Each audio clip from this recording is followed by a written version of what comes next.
how to calculate heat loss for central heating.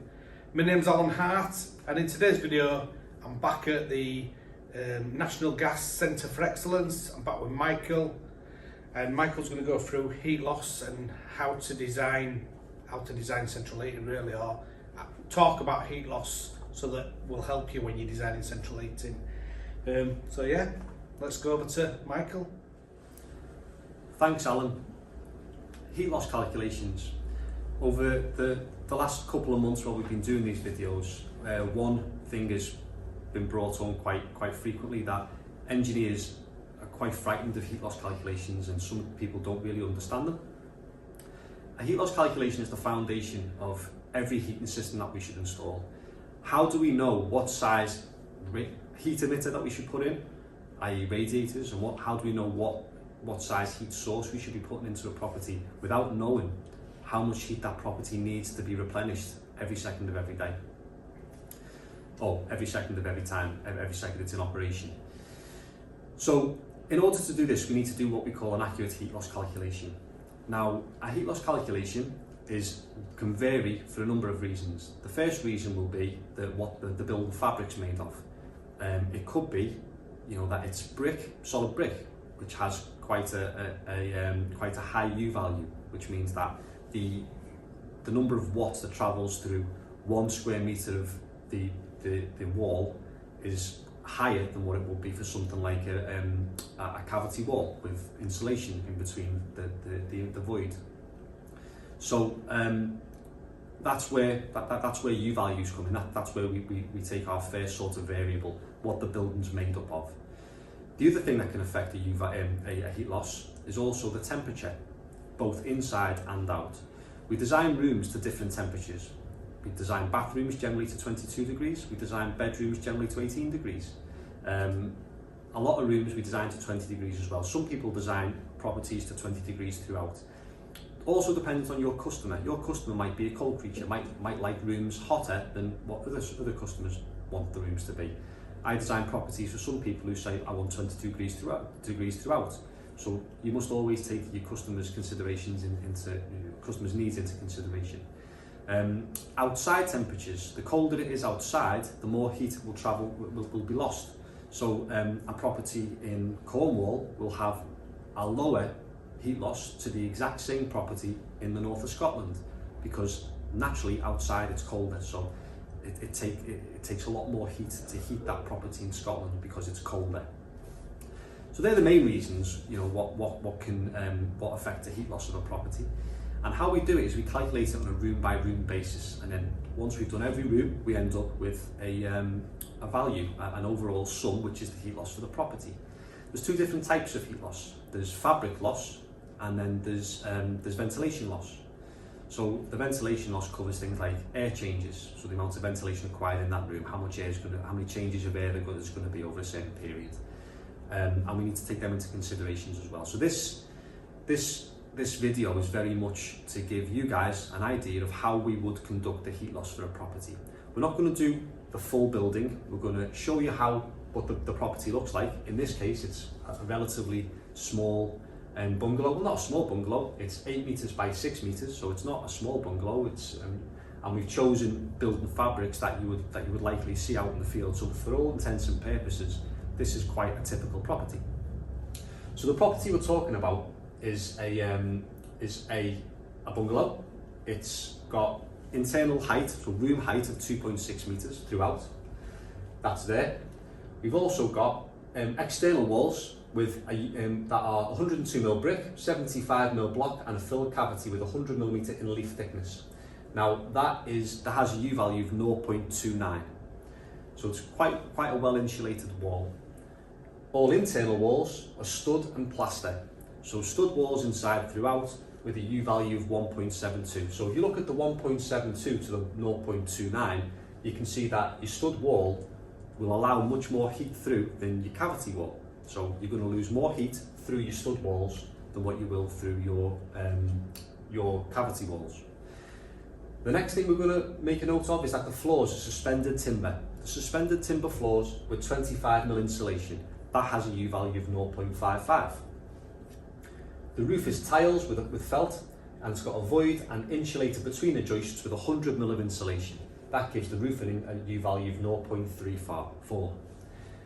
Each room, apart from the hall, has a 1x1 window that's double glazed with a U value of 2.8 and is located in the front and rear walls. So we're talking about the rear of the property and the front of the property. Each internal door is 2 metres by 0.8 metres and has a U value of 1, and the external door is 2 metres by 0.8 metres and is PVC with double glazed, and it has a U value of 2.8. Now it's worth noting that all of these U values are taken from the CIBSE design guide. So it's worthwhile you guys acquaint yourselves with U values and finding out the best place to find them. I always use the CIBSE design guide because it's to hand. I have it with me on every job I go to, and I can always reference it should I need to. So that is, we'll put a link to the CIBSE design guide. There's a more modern version of it out now. I think it came out last year around April time. So you guys can reference that book should you need to, but we'll also give you a link so that you can see where we're referencing these figures from.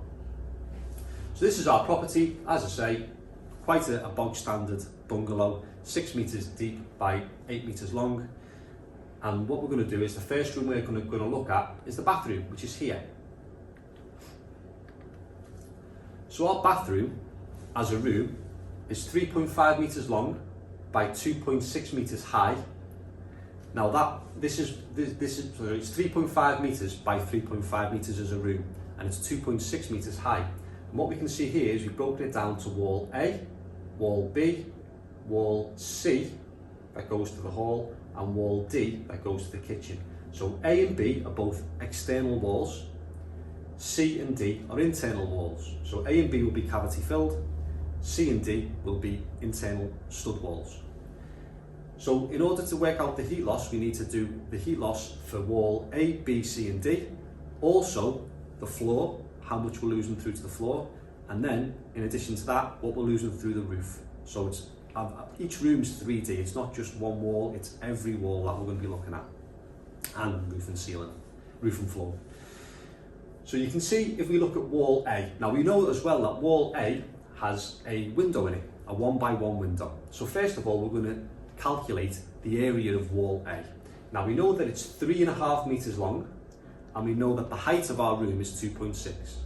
So that's 3 by 2.6. That gives us 9.1 metres squared. We then take our 9.1 metres squared and we deduct our window. So our window is 1 metre by 1 metre, which gives us 1 metre squared. Now, if we take the 1 metre squared off the 9.1 metre squared, we know that our wall, that's actually wall and not window, is 8.1 metres squared. So we take 8.1, and then the next number we need is the DT of the property, so the DT of the wall. So inside, because it's a bathroom, we're designing this room to 22 degrees because it's a bathroom. We like it to be warm in a bathroom. Outside, because it's an external wall, it's -3. So the difference between 22 and -3 is 25. So we take our 8.1 and multiply it by 25. We then multiply it by the U value of the wall, which in this case is 0.29. That will give us the heat loss for the wall. The heat loss for the wall is 58.7 watts. We then need to add the heat loss for the window. The heat loss for the window is 1 metre squared multiplied by 25 degrees, which is the DT between inside and outside, and then by the U value, which is 2.8. The heat loss for the window is 70 watts. So there's our first two values for wall A. We then look at wall B. So wall B is here. Again, it's an external wall. So we take wall B, which is 3.5 by 2.6, again, length of the wall times the height. That gives us 9.1. We multiply that by the DT from inside to outside, 25 degrees, and we then multiply that by 0.29, which is the U value of the wall. That gives us 66 watts escaping that wall. So now we know we've got A and B's heat losses up to now. We've got 70 for the window, 58.7 for wall A, and 66 for wall B. We then look at wall C. Now the difference between wall A and B and then wall C is that wall C is an internal wall. It's only losing the heat through to the hallway. Now the hallway is designed to 21 degrees. So our DT now is the difference between 22 and 21, not 22 and -3. So our DT now is only 1 degree, the difference between 21 and 22. So wall C is here, and what we've got is 3.5 multiplied by 2.6 gives you 7.5. We've then got a DT of 1, multiply that by 1, then by the U value of the wall, which is 12.9. But it's important to note here that we've also taken off the door, which is internal, so we've got a door there. So the heat loss of the wall is 12.9 watts. The U value of the door is 0.8 multiplied by 2 gives you an area for the door of 1.6. Then we've got a DT of 1 and a U value of 1. So the heat loss for the door is actually 1.6 watts. So you can see the difference between heat loss to outside and inside is quite substantial. It's quite a large heat loss. It's quite a large difference. We lose a lot more heat through external walls than what we do to internal walls. In some cases, we will gain heat from internal rooms. So for example, when we do the heat loss for the hall, you'll see that the bathroom actually gives heat to the hallway. The hall gains heat from the bathroom. So it does, in that case, you'd have a negative heat loss through that wall for the hallway. Wall D, again, we're going through to the kitchen. The kitchen is again designed to 21 degrees, and we know we have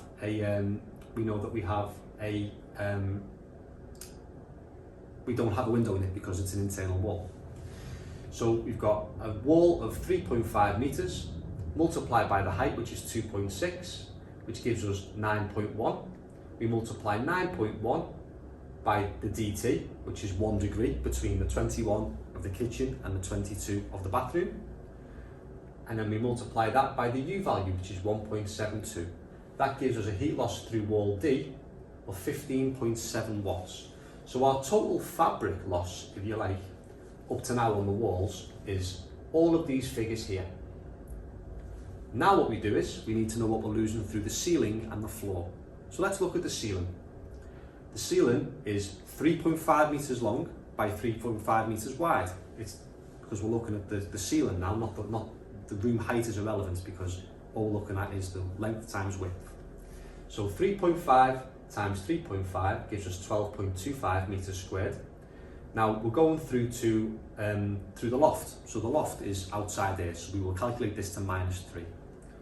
So we've got a DT of 25. The difference between 22 and -3 is 25. We then multiply that by the U value for the roof, which is 0.34, which gives us a heat loss through the ceiling of 104.13 watts. We then look at the floor. The floor again is 3.5 by 3.5, which is the length times the width. We've got an area of 12.25, which was the same as the roof. The DT again, we designed with the floor to outside air, -3, so we've got a DT of 25, and the U value of the floor is 0.55. So the heat loss through the floor is 168.44. So the fabric loss, up to now, the total of all of this, is 497.4 watts. That's what we've lost. It's less than half a kilowatt up to now. Now what we've got to do is our ventilation losses. So the ventilation losses are different for each room. So in order to calculate this, you'll need to know what the air changes are for the room. So a bathroom has an air changes of 3. So 3 air changes per hour, what it may be. So we take the volume of the room. Now the volume of the room is length times width times height. Now once we've taken that value, we multiply that by a constant, which is 0.33. 0.33 is a constant, it doesn't change. So we always use 0.33. We then multiply that by the DT, which is 25, and then we then multiply that by 3.5 by 3.5, multiplied by 2.6, multiplied by 0.33, multiplied by 25, multiplied then by 3, which is the air changes per hour. That gives us 788.3 watts. So 788.3 watts added to our fabric loss of 497.4 gives us a total room heat loss for our bathroom of 1,285.7 watts. So that's the room heat loss, and we've worked that out for the bathroom. What we would then do is take that value for every room. So we take it for the hall, and what we said before, where the hall gains heat from the bathroom, you can see that represented here. So you've got -1. So the DT is -1 because it's gaining heat from wall B, because the bathroom is designed to 22, and so it will be naturally hotter than the hall. So the hall will gain heat from the bathroom. So as I say, we'll do the same. We do the same calculation for the hallway. We would then do the same for the lounge, the bedroom, the kitchen, and then what we would end up with is a total. So the total for the whole property, if you like, would be 3,946 watts. That is our heat loss for the property. So we need to pick a heat source that's capable of replacing just shy of 4 kilowatts per second, if you like. So yeah, this is where we look at minimum modulation. Because it's a really low heat loss, we'd be looking at a heat source that will modulate much lower than 4 kilowatts, so that when it's warmer than -2 outside or -3, you've got a heat source that's going to modulate down to the heat demand of the property. If you've got a heat source that's going to modulate down to 4 kilowatts, then that's only ever going to operate as if it was -3 outside in the case of this property. So that gives you an idea and a step-by-step process to how we work out heat losses. Again, things to note: you need to know the U values of the fabric of the building. So again, reference the CIBSE design guide, or if you're going to use calculators, a lot of calculators use the figures similar to the CIBSE design guide. And we're going to put a link and some pictures of the CIBSE design guide on this video for you. And also, I mean, you can ignore this bottom section here, but this is for a course that we deliver at NGCFE, and it shows you what heat pump you would select if you were sort of sizing a heat pump for this property. So in this case, you would select a 55-degree flow with a heat pump that was capable of giving you 4 kilowatts at -3 outside design temperature. So that's a bit of additional information on this video that, you know, isn't really relevant to heat losses, but it gives you something. So yeah, total heat loss for this property, quite a typical property, quite a large bungalow, 8 meters wide by 6 meters deep, just shy of 4 kilowatts, 3,946 watts. So this whole process for the whole property would likely take you around about 25-30 minutes. Obviously you'd have to have the measurements in front of you. That's something that you guys would do. I always recommend using a sonic measurer or a laser measurer. Makes your life much easier. You need to remember to take into consideration your windows, doors, insulation in the loft, what your floor is made of. So yeah, I hope this has been helpful and sort of shone a bit of light on heat loss calculations and how you would calculate them. Always remember your ventilation losses as well. Your constant 0.33 multiplied by the volume of your room, your air changes, and then the DT out of between the room and outside air. And you go from there, and that gives you your total heat loss for the property. Thanks guys, and I'll pass you back over to Alan. If there's any other videos that you want us to do in the meantime, please don't hesitate to let us know. Thanks guys. Thank you very much for that, Michael. I hope you found this video of some use in calculating heat loss. As I say, check out the CIBSE book, and you've got all your U values and stuff in there, all your tables, and that'll help you so you know what all the formulas are that Michael was talking about in there. But if you do have any questions, if you want any other videos like this, if you want us to do on central heating design or what size rads you need in certain rooms, etc., just put some comments below. Let us know what you'd like us to do. and then we'll try and concentrate on what will help you. Yeah, thanks very much, thanks for watching.